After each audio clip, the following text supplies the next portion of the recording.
guztioi eta eskerrik asko gure deialdiari lekua egin izateagatik.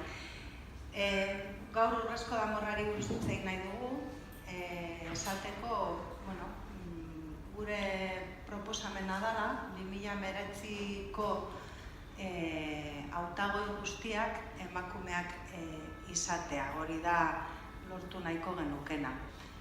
Goratuko duzue, iaz 2017ko egon ziren pasadizo lotsagarriaren ondoren, Urrezko Danborra aldatzeko prozedura ere aldatu zen.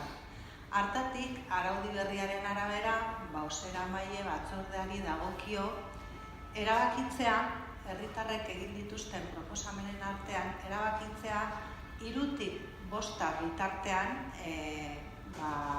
pertsonak edo erakundeak osatuko duten zerrenda bat. Hori da gero, herritarrei luzatuko zaiena, beraiek zerrenda horretatik 3-5 doan zerrenda horretatik hautatu dezaten azkenean Urrezko Danborra izango da. Gauzak horrela eta kontestu hori kontuan hartuta, EH Bilduk proposatu dio bai alkateari, bai beste taldei, aurten osatzeakoan zerrenda hori guztiok eraman ditzagun emakumeen izena, guztiok proposa ditzagun emakumeak.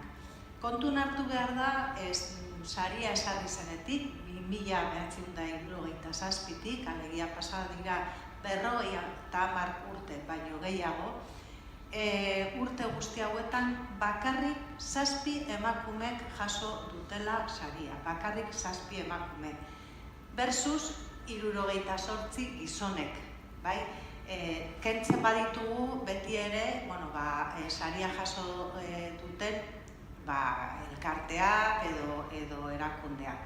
Hau da, 100kotan esaten baldin badugu, 9,3 emakume izan dira eta 90,7 izan dira gizonak. Egoera honen aurrean, benetan harago joan behar dula udalak, eta hori da EH Bilduren proposamena. Honekin, hau ere argi izan nahi dugu, ez dugu gutxietzi nahi agintaldi honetan egon diren esfortzuak sari honetan parekidetasuna beste bide batean jartze aldera. Izan ere, 2016an sariduna Cristina Iglesias izan zen, 2017an zeuden azken 3 hautagaiak emakumeak ziren, gero beste arrazoiengatik esan bezala saria huts gelditu zen, eta 2018an ere hautagaitza proposatu zenean 5 pertsonetatik 4 emakume ziren.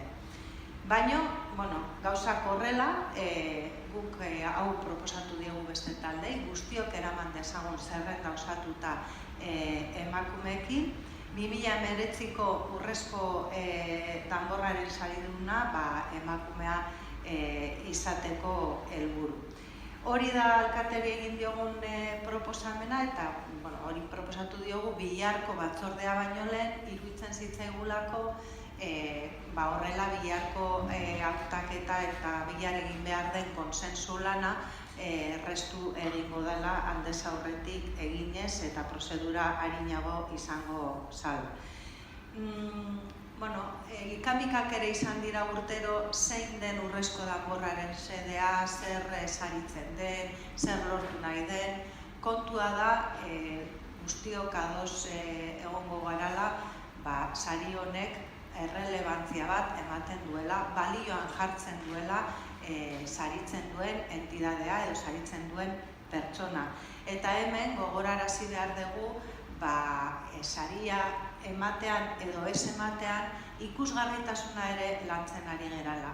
Eta 50 urtetan bakarrik 7 emakumek Urrezko Danborra jaso izana, ez da inondik inora ikusgarritasuna lantzeko modu bat, baizik eta ikusezintasun handia eta zabala egon dela baita sari honetan ere.